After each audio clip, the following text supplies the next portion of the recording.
Hello, everybody. Welcome to Star Wars Knights of the Old Republic. I'm doing a fresh playthrough. Haven't played this game in several years, but it is one of my old favorites. And today I wanted to play through the Scoundrel class as male, as I am one. Just makes sense. And that portrait's fine.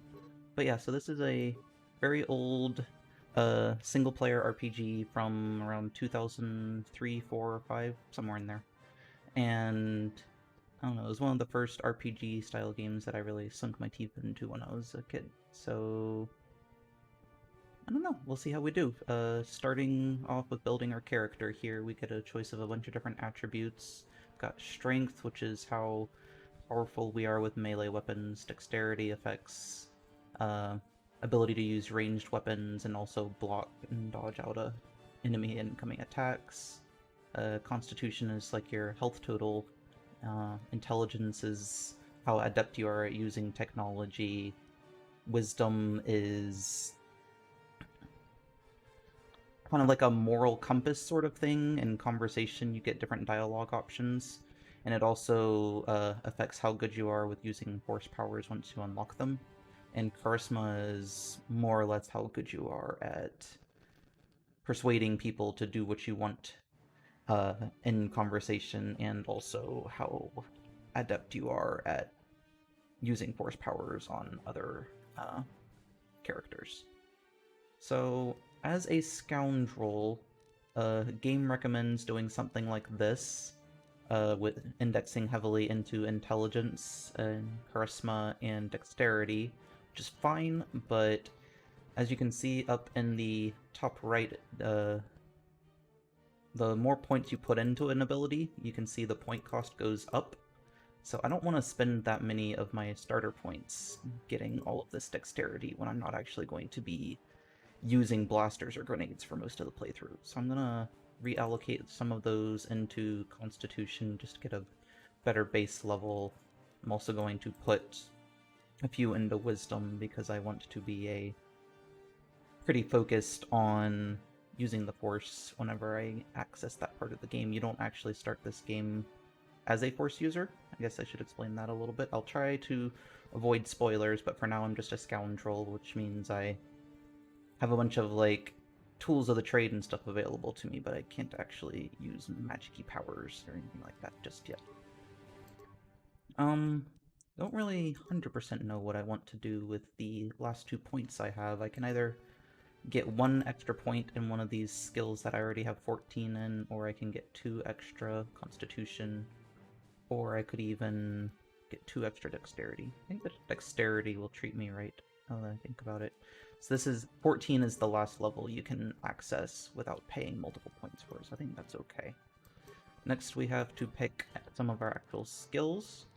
You've got computer use, which is like your ability to hack into computers, make the systems do what you want them to. You've got demolitions, which is your ability to place and detonate and disarm various explosives in the game. You've got stealth, which is your ability to go on solo missions in camouflage so enemies can't see you. Awareness is kind of your ability to know intuitively something's up in the area, either in conversation or notice mines in an area, things like that. Persuasion is kind of tied to charisma, like I mentioned before, and you can use it to make other characters tell them what you want to know, basically. Repair is your ability to modify and, as the name says, repair droids and reprogram them to do your bidding for you. Security is tied to unlocking previously locked pathways, loot caches, things like that, and treat injuries, your ability to heal yourself with med packs and other things. So, as a scoundrel, my class skills, as they call them, are less expensive to index into than cross-class skills, which are not intuitive to me. So you can see if I spend a point in computer use here, it costs me 2 points, but demolition, it only costs me 1. So I'm going to probably focus on focusing on the skills that are intuitive to my class. Awareness and persuasion are some of those. Security is one of those. I'm also going to take treat injury just because I don't want to die. Seems pretty important to me. And the last two, as you can see, I can only get up to a maximum of 4 in the class skills and a maximum of 2 in the cross-class skills at the start of the game, but once I start leveling up in the game, that stuff gets a little bit more lax. As you continue to level up, you can put more skills into these abilities. I think I am interested in... There are other characters you have access to in the game, so you don't have to be a jack of all trades if you don't want to be. But for now, I guess I'll just go like that. That'll be fine. I don't care too much about demolitions on my main character. I'll just notice them and avoid them and hope that that goes well. So next, for our character builder, we have a couple of different feats that we can choose from. A lot of these are combat-based. We see some different blaster type attacks, rapid, power. We see some melee attacks that are also similar to the blaster attacks. Power attack is like a very strong one. Flurry is a very quick one. Critical strike relies on your ability to, as the name says, get critical rolls and deal massive amounts of damage that way. We also have a couple other utility feats which, instead of increasing your combat effectiveness, increase your skills or your attributes accordingly. For example, the one I have highlighted right now, Gearhead, makes me more adept at repair, security, and computer use.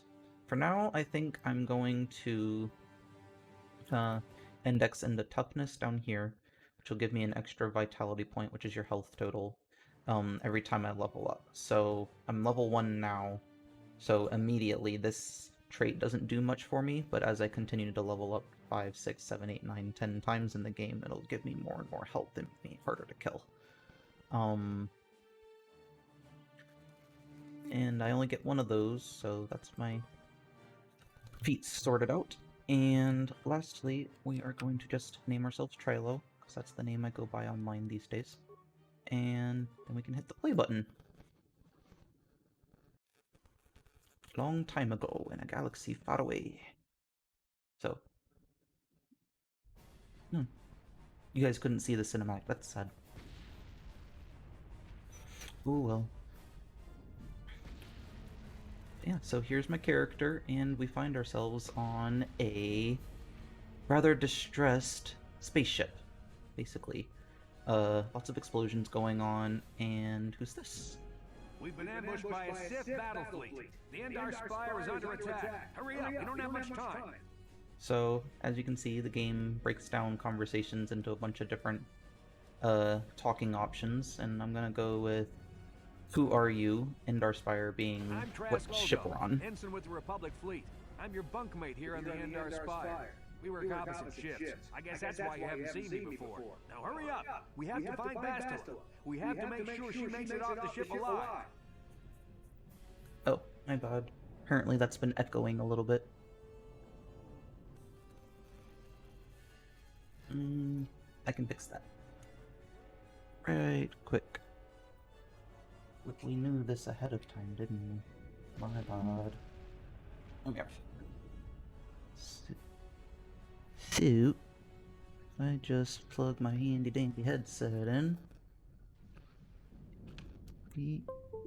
There.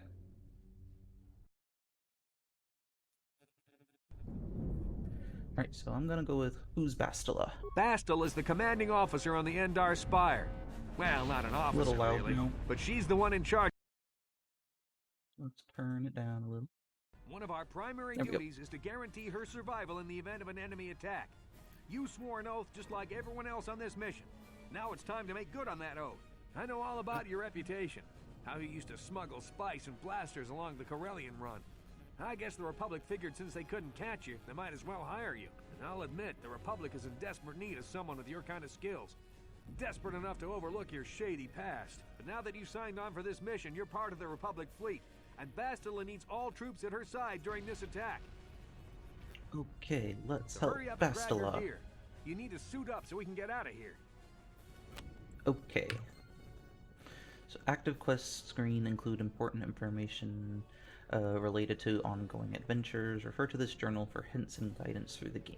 So if we go up here, we have our little interface bar here. We've got our equipped items, we've got stuff in our inventory, what our character stats look like at the time, what feats we have, or skills we have unlocked, dialogue history, and we have our quest, which is what the game just told us about. We also have a area map and options to save the game. Now, I might have mentioned this already, but this game is quite old, more than 15 years at this point. So I'm going to be saving it regularly and hoping that it doesn't bug out and break along the way. But if it does, hopefully I'll be able to go back to a previous save file without too much damage done. So go ahead and save it and look around. We got our nice little room with our bunks and a footlocker, which will provide different items depending on what our character stats and classes. For now, we've got a stealth generator, computer spike, security spike, blaster pistol, a short sword, and some clothes, so I don't have to run around in my underwear, which would be lovely. Go ahead and take those guys and put on the clothing. I'm partial to the swords in this game, particularly the lightsabers. Makes sense, right? Playing a Star Wars game, it feels only right to index into those. But for now, that's all I'm gonna do for this short little intro video. Appreciate you guys tuning in. We should stick together. Trask wants to say You'll have something. more I'll let him success talk. with a party than on your own. Okay, so now we have Trask joining our party here. We don't really have a Because choice of on the attack, that. this room is in lockdown. But don't worry, I've got the override codes. You'll have to use me to unlock the door. Okay. Alright, so before he decides to interrupt me again because he thinks I'm incompetent, appreciate you guys watching the introduction to the series. I'm gonna keep playing it and hopefully you guys enjoy it. If you want to see these episodes recorded live, I am doing these on Twitch. Links in the description. But appreciate your time. Peace.